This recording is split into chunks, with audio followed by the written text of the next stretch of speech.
नमस्कार, daily line के news file bulletin में आपका स्वागत है। मैं हूं किरण। इस बुलेटिन में हम आपको बताएंगे कि पीएम मोदी और मालदीव के राष्ट्रपति मुइज्जू के बीच मुलाकात के दौरान किन मुद्दों पर बातचीत हुई और बताएंगे कि केंद्रीय मंत्री अमित शाह ने नक्सलवाद के खात्मे पर क्या कहा है। इसके साथ ही आपको जानकारी देंगे कि कोलकाता ट्रेनी डॉक्टर से रेप मर्डर केस में सीबीआई ने अपनी चार्जशीट में क्या क्या लिखा है। लेकिन उससे पहले नजर आज की हेडलाइंस पर। पीएम मोदी और मालदीव के राष्ट्रपति मुइज्जू ने की द्विपक्षीय मुलाकात। पीएम ने कहा दोनों देशों के रिश्ते सदियों पुराने। मुइज्जू ने दिया मालदीव आने का न्योता। गृह मंत्री अमित शाह ने नक्सलवाद के खात्मे पर की बैठक। मीटिंग में नक्सल प्रभावित 8 राज्यों के मुख्यमंत्री भी हुए शामिल। शाह ने की छत्तीसगढ़ की तारीफ। जमीन के बदले नौकरी केस में लालू परिवार को राहत। सभी 9 आरोपियों को मिली जमानत। तेजस्वी बोले केस में कोई दम नहीं, हम लोगों की जीत तय। आप सांसद संजीव अरोड़ा पर ईडी का छापा। संजय सिंह ने कहा मोदी जी की फर्जी केस बनाने वाली मशीन आम आदमी पार्टी के पीछे पड़ी है। इजराइल पर हमास के हमले की पहली बरसी आज। 41,000 लोगों की मौत। खंडहर बना गाजा। चर्चा करेंगे खबरों की विस्तार से। रुख करेंगे पहली खबर की ओर। मालदीव के राष्ट्रपति मोहम्मद मुइज्जू भारत के दौरे पर आए हुए हैं। वे रविवार को दिल्ली पहुंचे। राष्ट्रपति मुइज्जू ने आज पीएम मोदी के साथ द्विपक्षीय मुलाकात की। इस दौरान दोनों नेताओं ने मालदीव में हनी माधु अंतर्राष्ट्रीय हवाई अड्डे के रनवे का वर्चुअली उद्घाटन किया। इस मौके पर मुइज्जू ने पीएम मोदी को मालदीव आने का न्योता भी दिया। वहीं मुलाकात के बाद दोनों नेताओं ने एक जॉइंट बयान जारी किया।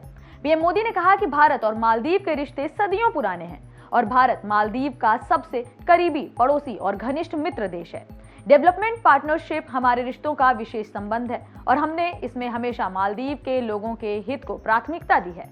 वहीं मालदीव के राष्ट्रपति मोहम्मद मुइज्जू ने कहा कि उनके देश की मालदीव फर्स्ट की नीति से भारत के रिश्तों पर कोई प्रभाव नहीं पड़ेगा। उन्होंने कहा कि मालदीव कभी भी ऐसा कुछ नहीं करेगा जिससे भारत की सुरक्षा को नुकसान पहुंचे। मुइज्जू ने इसके साथ ही ये भी कहा कि दूसरे देशों के साथ मालदीव के संबंधों का भारत के साथ रिश्ते पर कोई असर नहीं पड़ेगा। बढ़ेंगे अगली खबर की ओर। केंद्रीय गृह मंत्री अमित शाह ने आज दिल्ली में नक्सलवाद के खात्मे को लेकर मीटिंग की। विज्ञान भवन में हुई इस बैठक में नक्सलवाद प्रभावित 8 राज्यों के मुख्यमंत्री भी शामिल हुए। इस दौरान शाह ने नक्सलवाद खत्म करने की कोशिशों को लेकर छत्तीसगढ़ की तारीफ की। उन्होंने बताया कि जनवरी से अब तक छत्तीसगढ़ में 194 नक्सली मारे गए हैं और 801 को गिरफ्तार किया गया है, जबकि 742 ने खुद सरेंडर कर दिया। वहीं बैठक में शाह ने नक्सली युवाओं से अपील की कि वे हथियार छोड़कर मुख्य धारा में आए। उन्होंने नॉर्थ ईस्ट और जम्मू कश्मीर के 13,000 युवाओं का उदाहरण दिया जिन्होंने नक्सलवाद को छोड़ दिया है।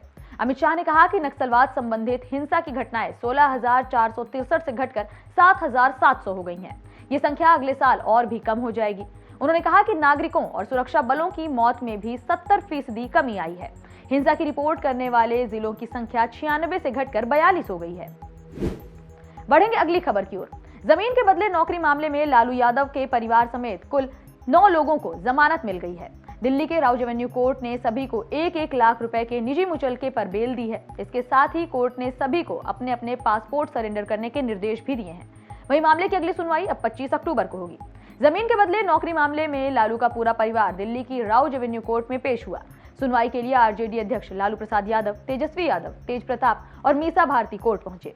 इस केस में पहली बार कोर्ट की तरफ से लालू के बड़े बेटे तेज प्रताप यादव को समन किया गया था। तेजस्वी यादव ने कहा कि ये लोग बार बार राजनीतिक साजिश करते रहते हैं। केंद्र सरकार एजेंसियों का दुरुपयोग कर रही है। इस केस में कोई दम नहीं है, हम लोगों की जीत तय है। बढ़ेंगे अगली खबर की ओर। आम आदमी पार्टी के राज्यसभा सांसद संजीव अरोड़ा के 2 ठिकानों पर आज ईडी ने छापा मारा। ईडी ने संजय अरोड़ा के लुधियाना और गुरुग्राम में मौजूद घर पर छापेमारी की। संजीव अरोड़ा पर आरोप है कि उन्होंने जालसाजी से जमीन अलॉट की है। इसी आरोप के चलते ईडी ने ये छापेमारी की। ईडी की इस छापेमारी को लेकर आम आदमी पार्टी गुस्से में नजर आ रही है। दिल्ली के पूर्व डिप्टी सीएम मनीष सिसोदिया ने केंद्र की मोदी सरकार पर हमला बोला है। मनीष सिसोदिया ने कहा कि आज फिर प्रधानमंत्री नरेंद्र मोदी ने अपने तोता मैना को खुला छोड़ दिया। उन्होंने आगे कहा कि हम ऐसे किसी भी हमले से नहीं डरेंगे। पीएम मोदी की एजेंसियां एक के बाद एक फर्जी केस बनाने में पूरी शिद्दत से लगी हुई हैं। इसके लिए ये किसी भी हद तक जाएंगे, लेकिन आम आदमी पार्टी वाले ना रुकेंगे, ना बिकेंगे, ना ही डरेंगे। इसके आगे संजय सिंह ने कहा कि मोदी जी की फर्जी केस बनाने वाली मशीन 24 घंटे आम आदमी पार्टी के पीछे पड़ी हुई है। सुप्रीम कोर्ट ने भी कई बार इन्हें लताड़ा है, लेकिन फिर भी ईडी को समझ नहीं आ रहा। ये एजेंसियां कोर्ट को नहीं मानती, सिर्फ अपने आका की मानती हैं। दूसरी तरफ दिल्ली के पूर्व मुख्यमंत्री अरविंद केजरीवाल ने आज एक प्रेस कॉन्फ्रेंस की। इस दौरान उनके साथ आम आदमी पार्टी नेता और मुख्यमंत्री आतिशी भी मौजूद रहीं। इस मौके पर केजरीवाल ने कहा कि दिल्ली की सड़कें जल्द ही ठीक होंगी। सड़कों की मरम्मत के लिए मैंने मुख्यमंत्री आतिशी को लेटर लिखा है। मुझे खुशी है कि हमारे विधायकों और नेताओं ने शहर की सभी सड़कों का निरीक्षण किया।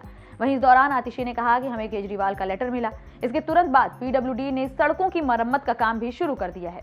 अभी 89 में से 74 सड़कों के लिए टेंडर जारी किए गए हैं। बाकी 15 सड़कों के लिए टेंडर जारी करने की प्रोसेस जारी है। बढ़ेंगे अगली खबर की ओर। कोलकाता ट्रेनी डॉक्टर से रेप मर्डर केस में सीबीआई की कार्रवाई लगातार जारी है। सीबीआई ने आज कोर्ट में आरोपी संजय रॉय के खिलाफ चार्जशीट फाइल कर दी है। संजय को घटना के अगले दिन 10 अगस्त को अरेस्ट किया गया था। दूसरी तरफ कोलकाता में अपनी 9 मांगों को लेकर जूनियर डॉक्टर्स की भूख हड़ताल का आज तीसरा दिन रहा। जूनियर डॉक्टर्स की ये हड़ताल कोलकाता के धर्मतला इलाके में डोरीना क्रॉसिंग पर जारी है। यहाँ 6 जूनियर डॉक्टर्स ने 5 अक्टूबर से अनिश्चितकालीन भूख हड़ताल की शुरुआत की थी। आज उनकी भूख हड़ताल का तीसरा दिन रहा। वहीं हड़ताल पर बैठे जूनियर डॉक्टर्स ने बताया कि सेशन कोर्ट में आरजी कर केस में सीबीआई की भूमिका बहुत ढीली है। हम चाहते हैं कि इस मामले में जल्द से जल्द इंसाफ हो। कोई भी ये नहीं कह सकता कि हमारी मांगें गलत है। रुख करेंगे अगली खबर का। इजरायल पर हमास के हमले की आज पहली बरसी है। हमास हमले का आज पूरा 1 साल होने पर इजरायल ने 10 दिन के राष्ट्रीय शोक की घोषणा की है। पिछले साल 7 अक्टूबर को हमास ने इजरायल में अचानक हमला बोल दिया था। हमास के लड़ाकों ने आसमान, जमीन और समुद्र के रास्ते इजरायल में घुसकर सैकड़ों लोगों को मार दिया था। इस हमले में 1200 से ज्यादा इजरायली नागरिकों की मौत हुई थी और हमास ने 250 के करीब लोगों को बंधक बना लिया था, जिसमें बच्चे और महिलाएं भी शामिल थीं। हमास ने इजरायल पर अपने इस हमले को ऑपरेशन अल अक्सा फ्लड नाम दिया था।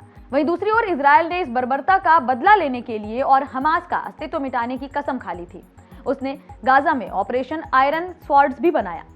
बीते 1 साल में इजरायली सेना ने गाजा को खंडहर में तब्दील कर दिया है। इस दौरान गाजा में इजरायली कार्रवाई में करीब 41,000 लोगों की मौत हुई है और लाखों लोग गाजा से विस्थापित भी हुए हैं। इसके साथ ही इजरायल इस्माइल हानिया और मोहम्मद डेफ समेत हमास के कई बड़े लीडर्स को भी ढेर कर चुका है। फिलहाल इस बुलेटिन में इतना ही। देश और दुनिया से जुड़ी तमाम खबरों से अपडेटेड रहने के लिए बने रहिए डेली लाइन के साथ।